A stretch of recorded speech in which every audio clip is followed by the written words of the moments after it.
Ito. Ayan mga beshi, ito yung unang part talaga ng ng Manuel Uy. I mean, ito yung unang naging nila, resort. Tapos yung kanina, lang siya, in-extend na lang ng in-extend kasi Sabi niya, Mama, Lagyan mo naman ng mighty band. tignan mo yung crocs ko, naghihiwalay na. Sabi ko, gamit niya yan. Sabi ko, ayaw nga na crocs ko dahil na. coffee time na tayo. Ang lamig. Ha? Ang lamig ng ha? Ayan. Mapapansin nyo mga beshi, puro mga tent lang talaga. Tent. Camping lang.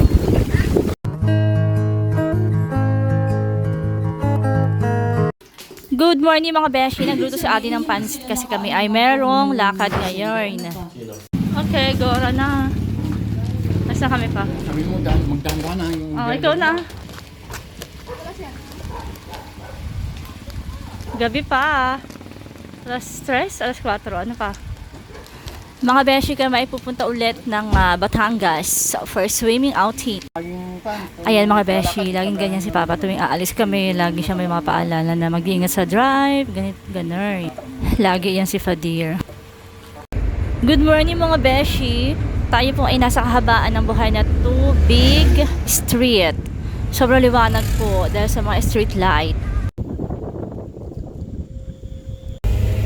Ngayon po ay 4 AM na, bali nagising po kami mga, ang hina mo talagang Hindi ko naman sasabi niya, may jutay na Santa Claus at Carlos, yung Ayun sa amin. Saan pa napapanood yun? Nagulat nga din kami. Dumaan na kami kay Ate Ingay. Yan.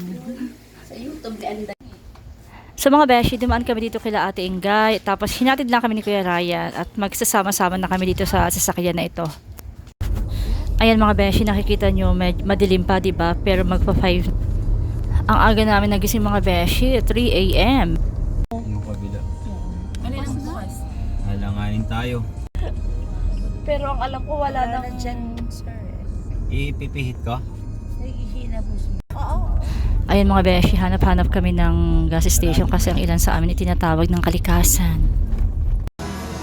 Ayan mga beshi, dito kami pinadpad ng pagtawag ng kalikasan sa amin. At alam niyo na yung Ate, saan yan? Free?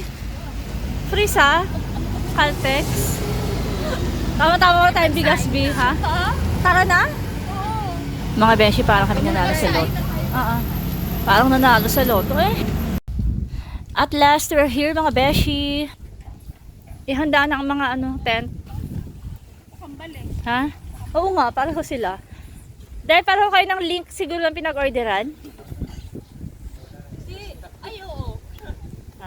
Kambal sila. Bali, dumating kami dito mga beshi, 7:30. So, 3 hours talaga ang biyahe. Tama-tama. Kawawa naman si B, walang kasamang ka-age niya. Naisip ko kung nag-anak siguro kami ng tita niya, may mga kalaro-kalaro na din siya. Natuloy tayo pero ang araw ay ang dagat tinakbuhan tayo.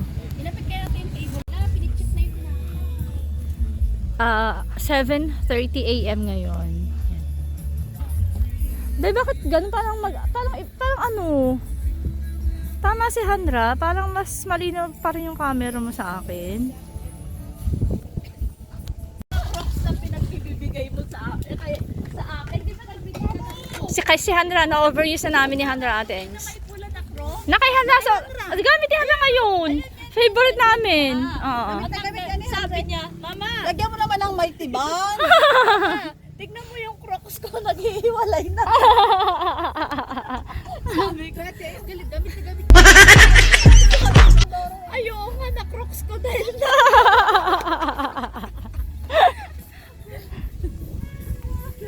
Yung sa akin din, gamit na gamit ko to.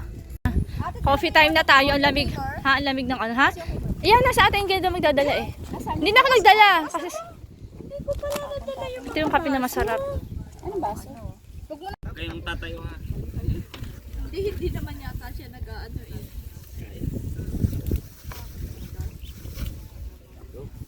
Hi vlog. Welcome to my Hi vlog, welcome to my guys.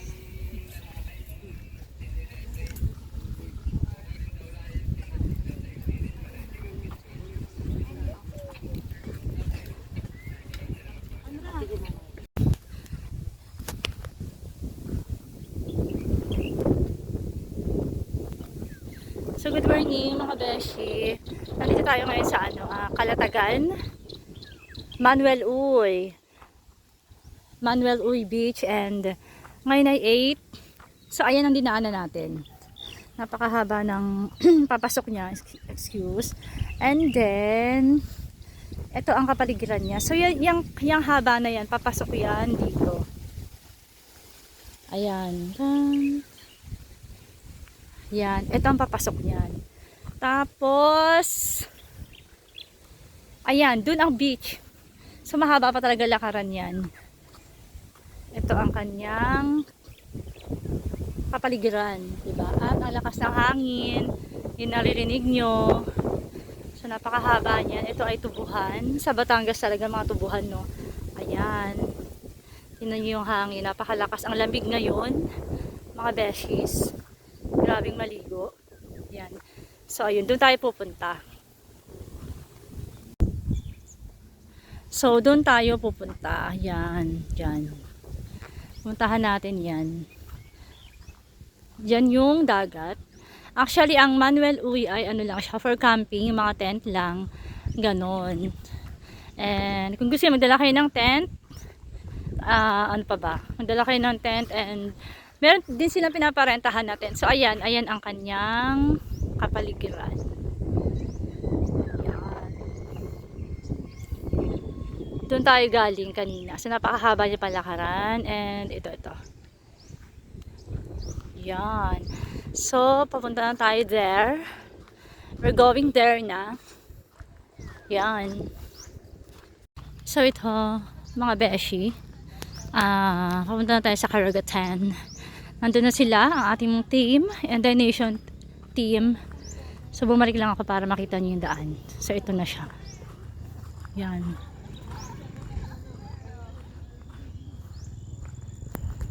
Yan. Ito. Actually mga besi, second time na namin dito, pero dati kami lang, hindi namin kasama si ate.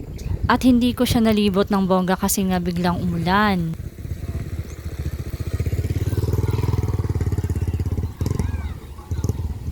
Hanggang doon siya sa dulo mga beshies. Doon.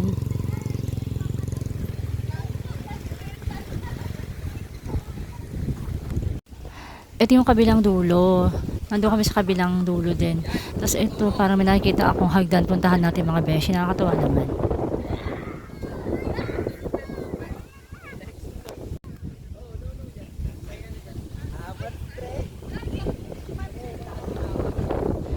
Ayan, ito yung hagdan. Akitin nga natin. Mga beshi, I wanna see kung anong meron doon sa taas there. Pero mga beshi, yung sa kabila niyan, ibang resort.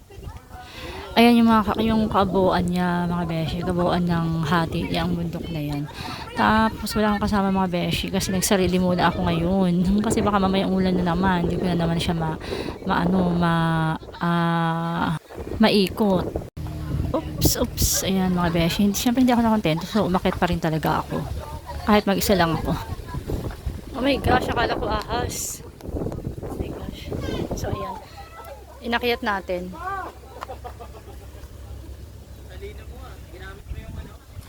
Ayan mga beshi, dito tayo sa taas ngayon. Kita-kita natin yung baba. Ayan ang ganda. Tama-tama lang yung panahon. Sobrang init niya pero ang lamig ng hangin. Ito nga pala mga beshi, ang kabilang dulo to. Nandun tayo sa may kabilang, yung tent namin. Yan. Excuse. Yung tent namin nasa gitna. Tapos ito kabilang dulo. Puntahan natin yung kabilang dulo. Ayan pa siya, mataas pa siya. May daan doon. Oops. Ayan. Mapapansin nyo mga beshi, puro mga tent lang talaga. Tent. Camping lang. Babalik na tayo sa aming campsite. Makakaunti pala mga beshi ang tao kasi maaga pa. Wala pang 8. Baka nga yung iba dito mga nag-overnight pa, kagabi pa sila.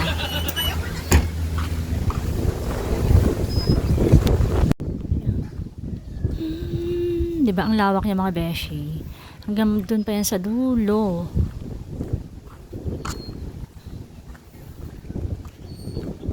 Yan, nakita yung dagat mga beshi. Walang tubig no, malayo pa siya. Pero habang tumatagal, palapit naman daw ng palapit yung dagat na yan. Ay, yung tubig ng dagat. Ayan mga beshi, pagandahan ng pagandahan ng mga tent, ganito, ganyan. So, pwede kayo mag-overnight. Kung wala din naman pala kayong tent, tinanong namin, pwede din kayo mag-rent ng tent. Mga beshi, pala, mas maganda pag overnight kayo. Pero kailangan kompleto kayo ng meron kayong mga okay. So, dito tayo sa mga facility. Nabubulol ako mga beshi. What I mean is facilities nila, mga facilities. So, ayan ang kanilang mga lababo, hugasan. Tapos may mga ihawan na din. Ang dami, no? Kahit maraming tao ma-accommodate talaga. Yan. And then, punta tayo ng, yan. Ano ba to? Yan, yung CR nila. Female. Actually, na-vlog na to dati, pero mas uulitin ko na lang ulit. Ayan. May shower. Men shower.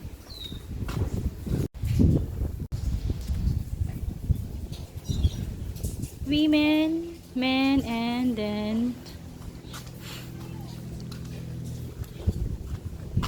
dressing room. Diba? O, diba ang ganda? It's like random place lang.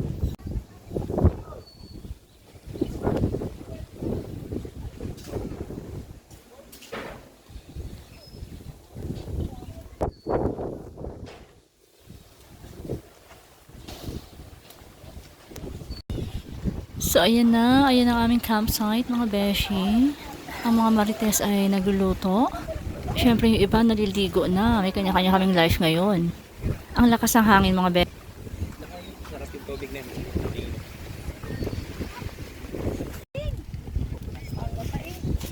May mga yung mga nakakatawa mga beshi, mayroong mga laruan ng mga bata. So, ibig sabihin talagang may, yung nandyan sa tent na yan, overnight sila siguro.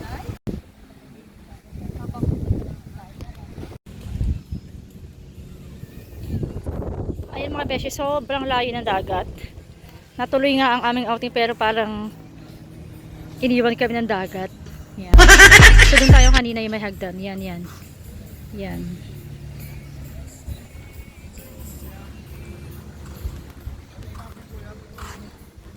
Nandyan tayo kanina.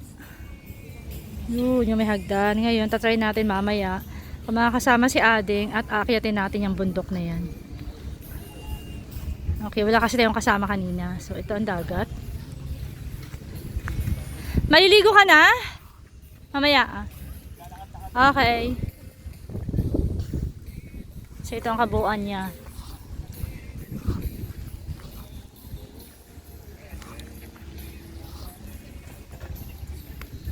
Mapapansin yung mga talagang camping lang siya. Hingit. Diyos ko, dito ako nangitim ng bongga noon. Punta kami there ng mga Enday Nations and kulang ang Enday. Ito yung mga masasipag maglakad ng mga Enday. Yan. Okay. Puntahan natin. May dun may hagdan. Nauna na ako mag-video. Kasi di ba nagpunta tayo dito dati, hindi natin siya na-explore. Kasi umulan, tapos umuwi agad tayo. So, inuna ko na. Ayan. Okay, so see you sa part 2 mga beshi. Thank you very much for watching.